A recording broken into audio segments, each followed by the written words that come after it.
In the immediate aftermath of the crucifixion, the followers of Jesus numbered barely 100. They were a persecuted underground cult on the verge of being wiped out.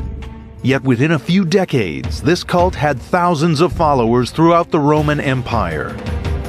It spread through mighty cities like Ephesus, where previously pagan worshippers had built the Temple of Artemis, one of the wonders of the ancient world.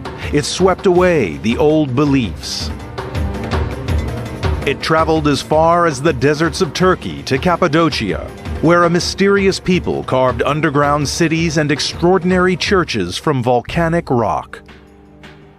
And in the beginning, the message of Christianity was carried on the roads that Rome had built for its soldiers by one man, a preacher named Paul.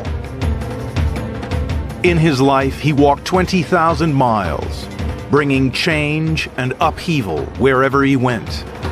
Now, using the latest research in computer graphic imaging, a team of experts will try to reveal the world that he knew, the places that he traveled to and transformed. This is the lost world of St. Paul and the first Christians.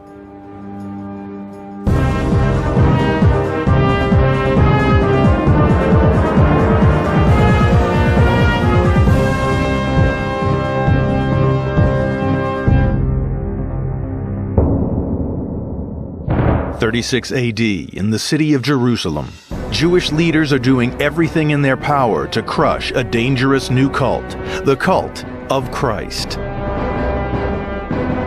Just 3 years after Jesus' crucifixion, only a handful of his followers survives. If they can all be killed, their religion will die too. A conservative Jewish teacher presides over this persecution. His name is Saul, and he personally supervises the execution by stoning of one of the Christian leaders.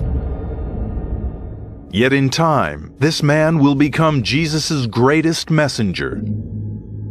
More than half of the New Testament is made up from his writings.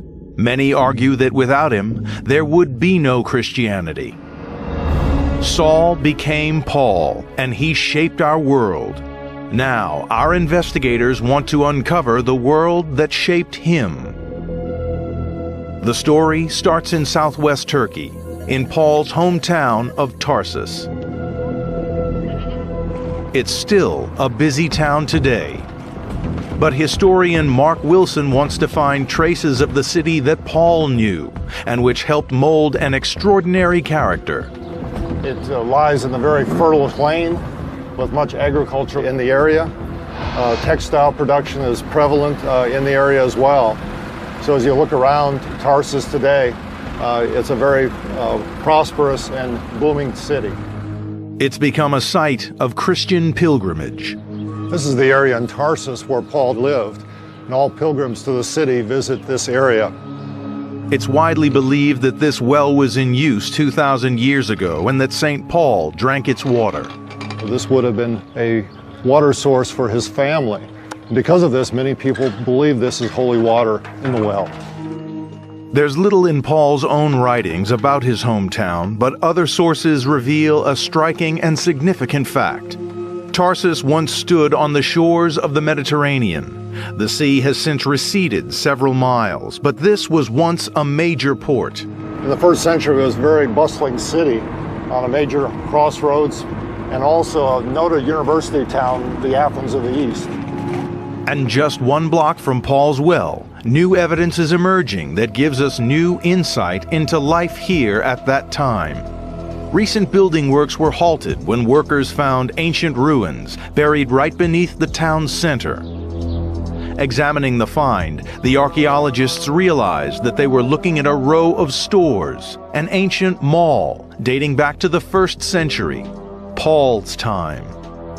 The walls of this excavation pit are marked with layer on layer of artifacts. Successive generations lived here. But it's the discovery of a street at the bottom of the pit that provides the biggest clue. It's a paved road. And it's dead straight. Only one civilization built like this: the Romans. Local archaeologist Nadir Durgun points out other evidence of Roman occupation. You can see the rain gutters each side of the road. Oh, amazing. Yes, Look at those. the white stones.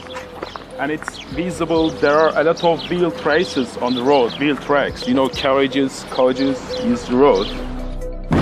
As a port, Tarsus was wealthy.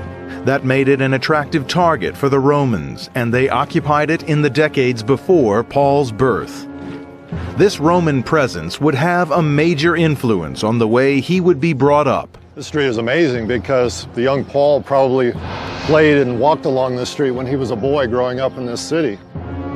Archaeological investigations enable us to recreate what ancient Tarsus would have looked like. This was a busy commercial center. Paul would have come into contact with people of different nationalities, different faiths. Perhaps Paul came down here and bought some groceries or traded in produce. His family, of course, were leather workers, tent makers, and they would have worked down in this central area of the city as well. Tradition has it that his family were craftsmen and traders. They certainly had the means to give him a privileged education. He's raised a strict Jew and called by the Jewish name of Saul. But he's also a Roman citizen, something which will prove advantageous throughout his life. And he's taught Greek, the ancient international language of diplomacy. He grows up part of the establishment, a member of a learned Jewish elite. His first taste of travel is to Jerusalem. He goes there as part of his education. And this is where he first encounters the followers of Jesus, a young revolutionary teacher whose popular support makes him a major threat to the authorities. To Saul, Jesus is the enemy. In fact, he was so zealous that he was involved in persecuting this new cult of people who were following Jesus as the Messiah. There's no evidence that Saul ever met Jesus, but we know he considered his teachings blasphemous. And after the crucifixion, he devoted his life to wiping out his followers. This was basically a nascent group that was forming in cities throughout Palestine, and Paul thought if he could kill and deprive these communities of their leadership, perhaps he could snuff out this new religion. It is this background, conservative, traditional, violently anti-Christian, that makes the story of Paul's conversion all the more remarkable. The New Testament says that he pursued a group of Jesus' followers who had fled to the city of Damascus. On the road, he was struck down by a blinding light. It said that Jesus appeared to him in a vision, and Saul repented, transforming himself from that moment on into a messenger of the gospel. Well, certainly his dramatic conversion on the road to Damascus was the beginning of his own spiritual journey. Here, the persecutor now becomes the ardent follower of Jesus as the risen Lord. He continues on to Damascus, where he is baptized, taking the name of Paul, and his mission begins. Paul begins a journey that will last the rest of his life and cover an estimated 20,000 miles. It is made easier by the enormous network of Roman roads. We're walking along a section of Roman road about 10 miles north of Tarsus. This gives us a good idea of what Paul experienced as he traveled along these roads throughout the eastern Mediterranean region. These were being constructed by the Roman military to make long-distance travel as fast as possible. Without them, the government of their vast and growing empire would have been impossible. The remarkable preservation of a Roman road like this shows how well they were made. We're looking here at the original stone pavement called the metalling that was on the surface of the road, as well as the original curbing. Roman roads are built to a strict formula. First a trench is dug, then packed with boulders and sand to make a solid base. This is topped with layers of smaller stone and clay, and then paving stones, often made of basalt, are laid on top. They're sloped so that rainwater runs into the guttering at the sides. Paul starts his mission in Antioch, the provincial capital of Syria. His followers there are the first people to be called Christians. And he then keeps moving, through all the big cities of the region, seeking the places where the old religions are most powerful. He will preach his message in the shadow of the Temple of Artemis. It is one of the wonders of the ancient world and the biggest pagan temple on the planet. In 52 AD, St. Paul comes to Ephesus, the fourth largest city in the ancient world. He is just one of tens of thousands of pilgrims visiting the city. Most have come to venerate the goddess Artemis. Artemis was the goddess of the hunt. She was also the protectress of virgins. And we know that during the yearly festivals, this was a time when the young unmarried women would find their spouses. Artemis was one of the most important gods in Greek and Roman religion. And here she had a shrine to match her status. The Temple of Artemis was known far and wide.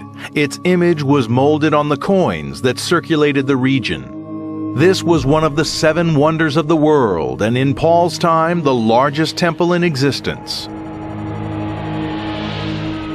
As a magnet for pagan pilgrims, it played a key role in Paul's plan. Ephesus became a wonderful base for him because the Temple of Artemis was here, and he used it for his own benefit because the many people who came into the city to participate in the various festivities were an audience for him to preach the gospel to. Our investigators will reconstruct the Temple of Artemis as Paul would have seen it. The evidence suggests that the people of Ephesus used revolutionary construction techniques. But all that remains today are a few marble blocks recovered from beneath 20 feet of silt. To build this temple required a monumental task. Not only did they have to build it, they needed to figure out how to build it. They'd never done anything like this before. In their desire to honor their goddess, the temple's builders and engineers set themselves a challenging task. The decision was made to build the temple entirely from marble, and the nearest source of marble lay 8 miles away. It all had to be transported back to the construction site. Archaeologist Julian Bennett is seeking to discover how it was done. Gangs of men would be working with metal chisels and hammers all the way around to create a narrow trough less than 6 inches wide. You can still see the surviving trough there. And then once they got the channel down to the level of the block they wanted, you came from the side, you hit it with steel wedges and the block would lift off. An estimated 51,000 tons of marble were needed. It took 120 years to complete the temple. We can now bring to life this incredible part of St. Paul's lost world, an astonishing building that was bigger than anything that had gone before. It was the focal point of huge activity, all centered around the cult of the goddess. An awning in the roof bathed her statue in light.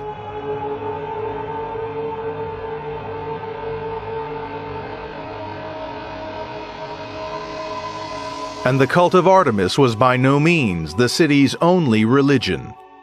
The Romans believed in many gods, and they tolerated the traditional beliefs of the peoples they conquered. So at first, Paul and his new religion are well received. And a few miles from the temple in the city center, Paul discovered something that will allow him to deliver his message to an audience of unprecedented size. We're entering one of the most spectacular buildings in Ephesus. 25,000 people came here for games and for protest. St. Paul entered here. The city's theater, also built from white marble, was undergoing expansion while Paul was in the city.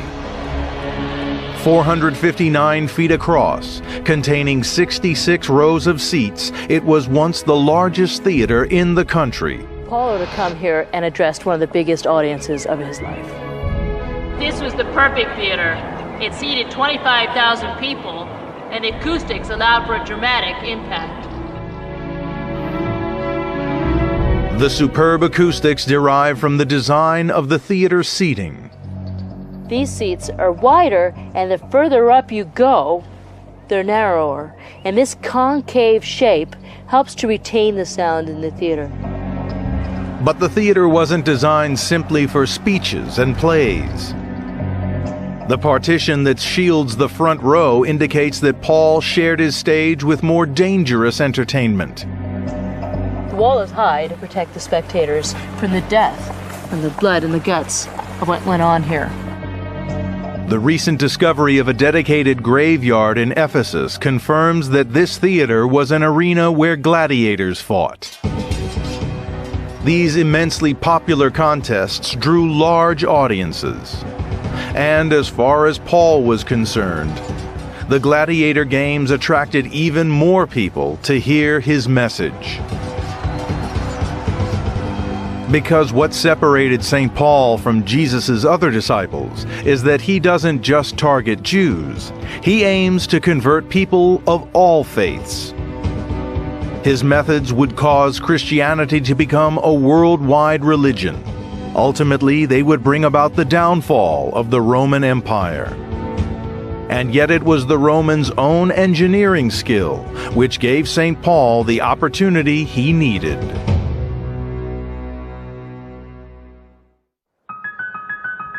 St. Paul lived and preached in the city of Ephesus, part of modern-day Turkey, for 2.5 years. The largest city in Roman Asia, with an open-minded and cosmopolitan population, it was the ideal place to seek new converts. An aqueduct this size needed funding beyond what the city could pay for, but it gave politicians a chance to gain favor with the masses. It gives us the name of the man, Gaius Sextilius Pollio, with his wife and also their son, for the people of Ephesus. Sua pecunia facundum curavit. We pay for this from our own pocket. It's a way of making certain the people of Ephesus remember who you are. Or perhaps more to the point, when election time comes round again, remember my stepson. Whatever their motive, the private individuals who paid for projects like this did a great service for the city. Pollio's aqueduct carried vital water supplies into Ephesus, where they entered an elaborate cistern. This is precisely the sort of thing we're looking for when following an aqueduct. And they're absolutely jam-packed with calcium carbonate. It's calcium that's been dissolved out of the water, coming down with the aqueduct through these limestone hills, come into the city somewhere in this area, onto this structure. And over here, a section which has been broken loose. If I can lift this, and you have the flange at the one end, the socket at the other end. The flange would always be on the downstream side. So, a very good example of Roman technology. Pipes like these ran in a network down the hill. There were 100 gallons a day for each Ephesian, comparable to the provision made in most modern cities. Paul and most other citizens got their water from communal fountains, but some buildings were supplied directly. One was the bathhouse. The Roman baths were the focal point of the city's social life. Here the Ephesians discussed politics, philosophy, and Paul's religious ideas. Christianity spread by word of mouth, and it was from places like this that Paul's message began to pass to a wider audience. While Paul would have used these public restrooms, the upper classes had the privacy of their luxury homes. Today, the remains of these lavish houses are protected in a climate-controlled shelter. St. Paul would have seen them being built and furnished in exotic marble brought from across the Roman Empire to advertise their owner's wealth. Each house had a private bathroom, constantly flushed by the continuous flow of the aqueduct system. This is a very high quality latrine, small private latrine. We know in Rome at least, we assume in Ephesus as well, they had different sized water pipes and they calculated the tax you paid by the size of your water pipe. So to have a private toilet like this is very much a sign of status. The wealthiest households could even afford an early form of air conditioning, walls of water. You needed water every day, just to stay alive. You need water for washing, for cooking, but it helps to cool down the air as well. So all in all, this must have been an extremely pleasant place to be in, especially in the middle of the summer. The Ephesian ruling classes enjoyed high quality of life, and suddenly Paul threatened to disrupt that. Not only did he undermine their pagan beliefs, but with it, he damaged the city's most important trade. Religion was big business in this Ephesus. Its market fed off pilgrims to the temple. Silver statuettes of the goddess Artemis sold as charms brought in vast revenue. But the arrival of Christianity meant that people were turning their backs on Ephesus. 25,000 people gathered in the Great Theater to hear a silversmith called Demetrius speak. He told them that Paul was not only insulting their goddess, but also threatening their main source of income. He stirred the crowd to the point where an anti-Christian riot erupted. Tradition has it that to appease the angry mob, Paul was thrown into prison. It's thought that was where he would write some of the letters that would make up so much of the New Testament. On his release, he was told to leave Ephesus. But his new religion had already taken hold. The city was becoming a city of Christians. And the silversmith Demetrius was right. The city of Ephesus declined with the cult of Artemis. It was the beginning of a long, slow collapse that will see the temple fall into ruin. Paul moved on. His message would have an equally powerful effect elsewhere. It would reach to the very furthest parts of the Roman Empire, transforming every community it touched. Next, we investigate the religious society that sprung up in the wake of St. Paul. In the strange land of Cappadocia, a mysterious group of Christians would seek safety by building a secret world underground. 15 million years ago, a series of volcanic eruptions around the Mediterranean threw up immense clouds of ash, blanketing the land layer upon layer. Over time, this created a bizarre, otherworldly place. Today, it's called Cappadocia. Some scholars believe that St. Paul came here to preach his new religion.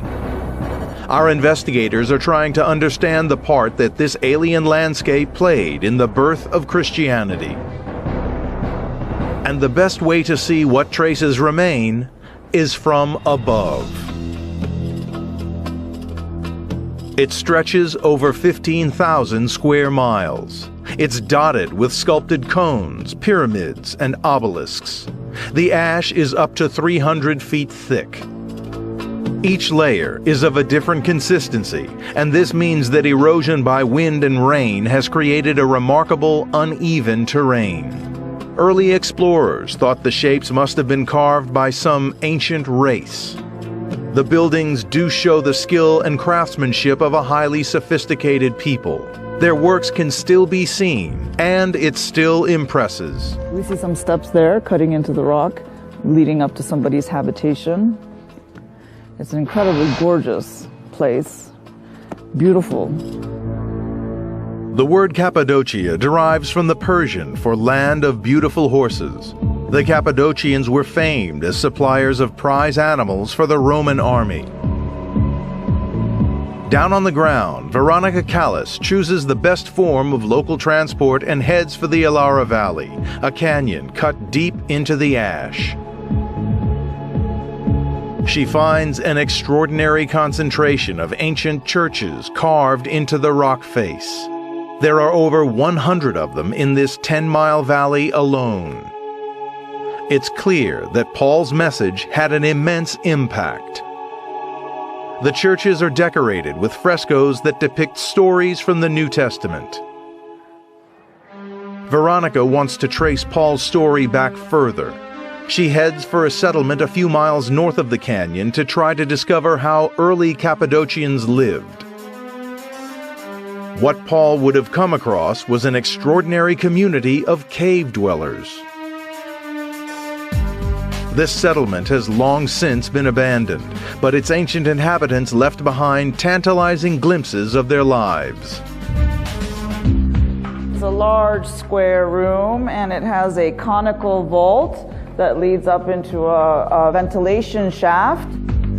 There's a chimney. They lit fires here. This is most likely where they cooked. This is an oven with fire burning down below and perhaps a grill.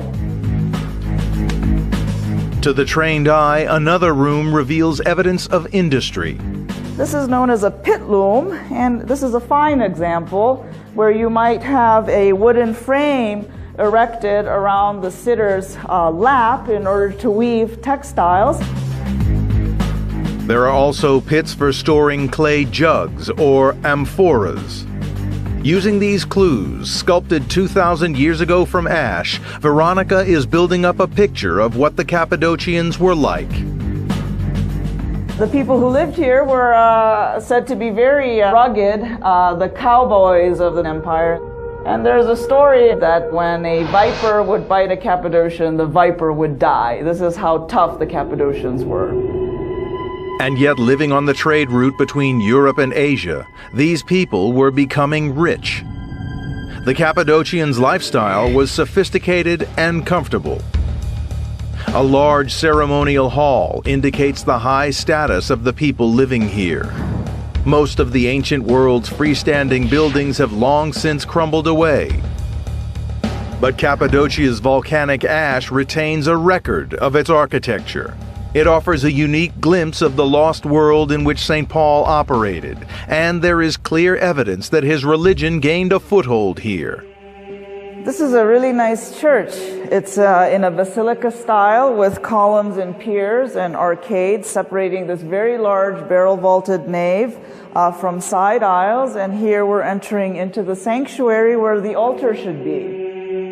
Although these columns appear to have been built from bricks and mortar, they are actually cut from the volcanic ash. Their elaborate style simply mimics the building techniques of the time. Ash is easily worked with simple tools, but hollowing out a sophisticated home like this would have taken many months and a great deal of skill and planning. Veronica has analyzed each of the 15 rooms here, and now, using computer graphics, we can reveal the complex structure of this settlement. This residence is the largest and most elaborate in Cappadocia, covering 3,000 square yards, about half the size of a football field. The kitchen, ceremonial halls, and church mark it out as an estate for the elite. It was home to a large, aristocratic, and publicly Christian family. This place is part of St. Paul's legacy. The architectural details of the Church of Dermish Kadir have been remarkably well preserved. They give us a rare insight into how early Christians worshipped. This is a nice representation of the kind of church that emerged immediately after St. Paul's times. So no paintings here, and yet the architecture is very, very elegant.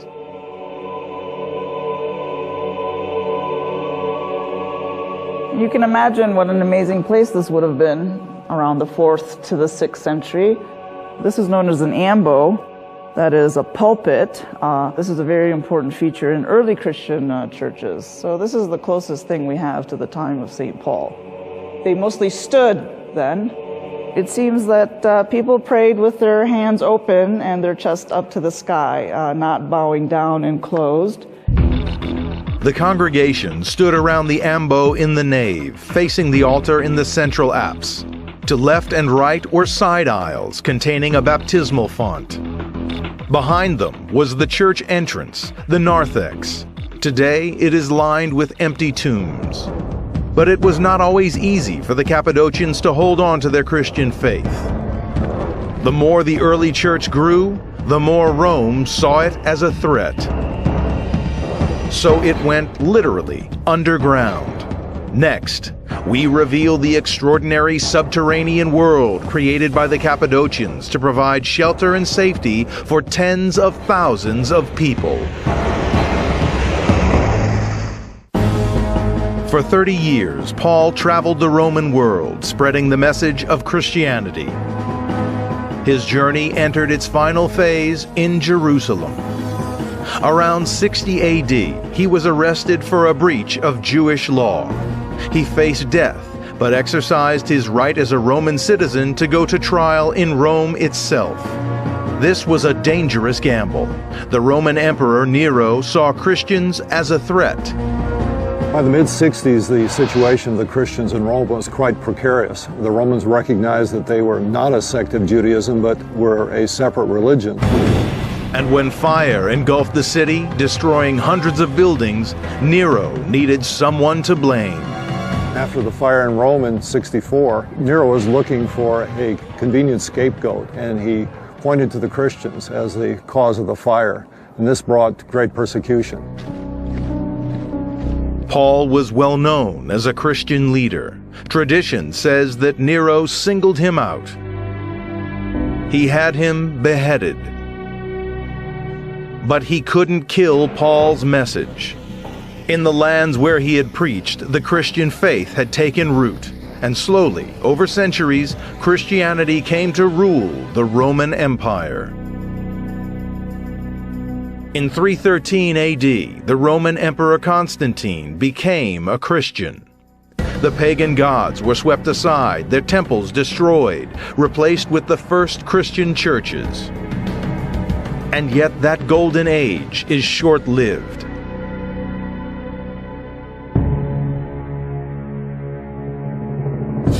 It meant the fate of the empire and the church became linked. Christianity grew while Rome remained strong, and when Rome declined, her enemies became the church's enemies. This shift in fortunes was felt even by the remote cave-dwelling Christians of Cappadocia. By the 5th century AD, as Rome fell, they found themselves at the mercy of Arab warlords. They had no means to fight back. They took an incredible course of action. In their tens of thousands, Cappadocia's Christians went underground. It wasn't until the 1960s that this extraordinary story was revealed. The chance find of a secret passageway led to a series of bizarre discoveries. Beneath this landscape are hundreds of miles of man-made tunnels. Their entrances are incredibly well hidden. But opening these cunningly concealed doorways gives us a new insight into the story of the first Christians. Investigations have revealed that the tunnels formed self-contained settlements, with all the features of a sophisticated society. People survived down here thanks to ingenious ventilation shafts carved into the rock. It's quite amazing. If you stand here, you feel a breeze, and we are several meters underneath ground level. In fact, they reach the water table, so these function both as ventilation shafts and as wells to pump water from down below. We have a large square, what looks like a room, but in fact it's a bin for grapes, and the grapes would be pressed. And so wine, the liquid from pressing, would come through here and then be deposited in this rock-cut space here. Life underground cannot have been easy. It's hard to imagine how these people survived without seeing the sun.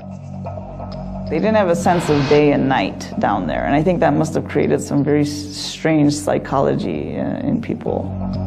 They were clearly desperate. They secured the entrances to these complexes with heavy wheel-like doors. Some remain sealed to this day. And 2 stories down, there's hard proof of what drove them here. This is what looks like an altar. We don't really know why this is here in the middle. The altar usually is in the apse. 2 apses side by side. That's how we know that it's a church. They'd been forced underground because of their faith. It was natural that they would build altars to worship. 40 settlements like this have been discovered.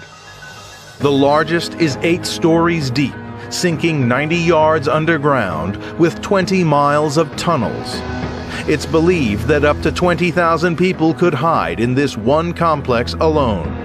And it's believed that there are many more such networks still to be found. It would be another 5 centuries before peace returned to this region. For 300 years, Christians used these tunnels and endured enormous hardship to preserve their faith. That faith was St. Paul's legacy. Paul's role in early Christianity has been said by some to be really the founder of Christianity, but really the message he proclaimed was that of Jesus himself. He wrote half of the New Testament. 13 books are attributed to Paul. He established churches all the way from Antioch to Rome, and these became the foundation for later Christianity. St. Paul spent a lifetime traveling through the cities of the ancient world. He challenged the might of the Roman Empire. When he began, Christianity was a faith in danger of extinction. But through the efforts of this one man, it not only survived but flourished to become one of the world's major religions.